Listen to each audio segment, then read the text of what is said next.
Solanos, it's Bam Margera wishing you a happy Valentine's Day. And Homero was hoping you'll let him do whatever the fuck he wants. Yeah, man.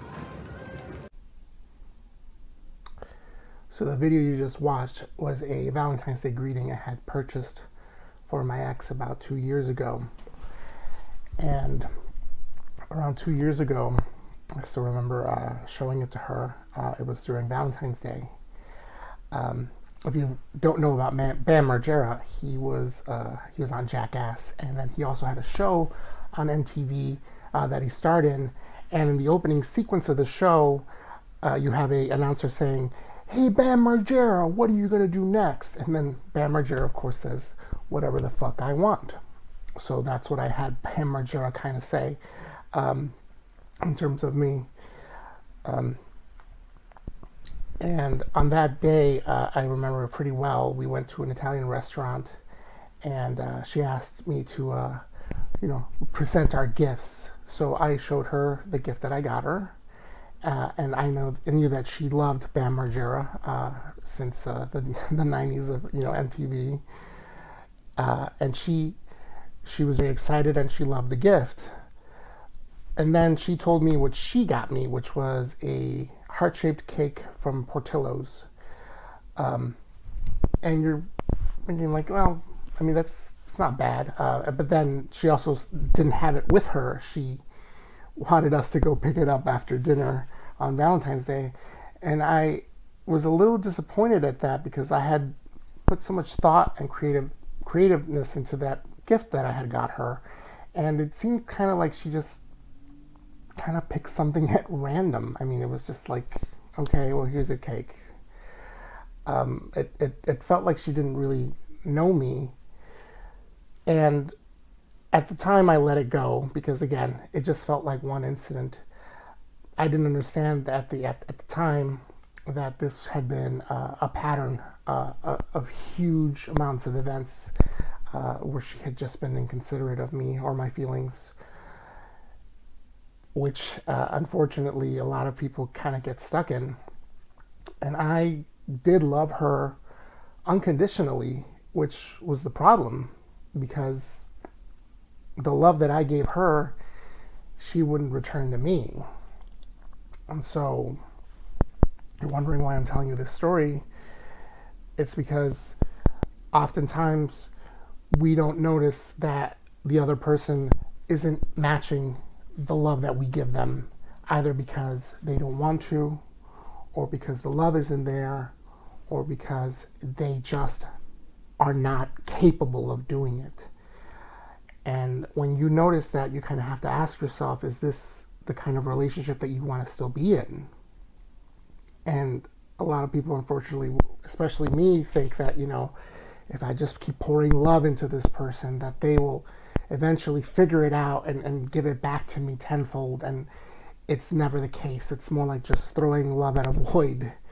And it's heartbreaking, and it takes a long time sometimes to realize this. Unfortunately, I still didn't get it at that point.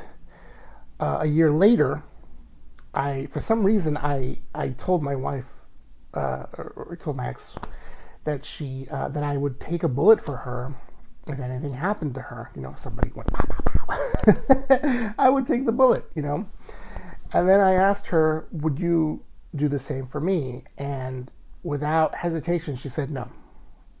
And I thought, wow, what the hell does that mean? And then she quickly responded and said, well, who's going to take care of the kids? And that was when I really started to notice that something was not right, because the way I loved her, it felt more like I couldn't live without her. Unfortunately, she did not feel the same way that I did. And that's why she said that she wouldn't take a bullet for me. And I mean, it stunned me that she didn't even try to lie about it. It's good that she didn't lie about it, because then I wouldn't have understood how she felt about me. And then a few days later, she tells me oh, I asked my friends and they said the same thing, which complete nonsense. And if they did, then, then they should really consider what kind of relationship they have with their husbands. And you can go back and forth and say like, well, the man is supposed to protect the woman. No, folks. Again, this is a big generalization. And sure, I would do that anyway, but it's just to even just say it like that, just like not no hesitation, like, yeah, I don't care. Yeah, I'm not gonna risk my life for you. It stunned me. And it's not that I would want her to risk her life for me, but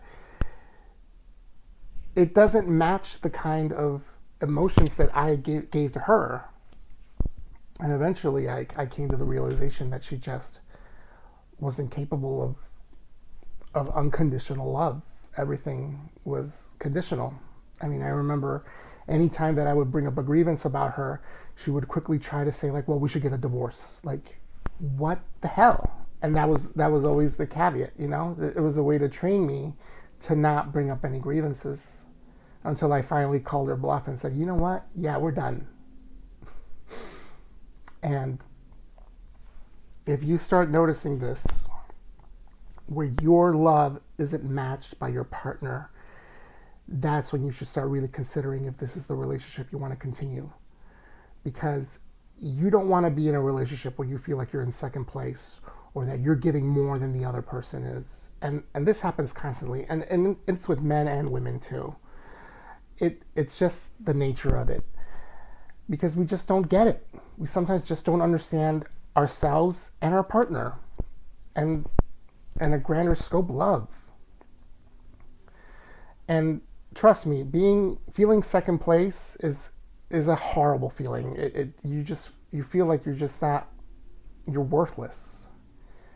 But on the flip side, when you do realize it and you do stand up for yourself, there's no greater feeling than dumping garbage.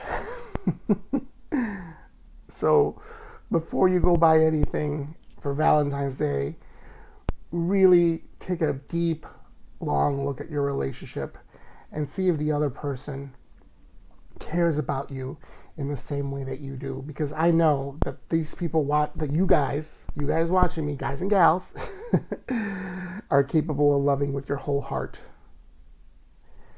And I hope you guys have a great Valentine's Day. Bye.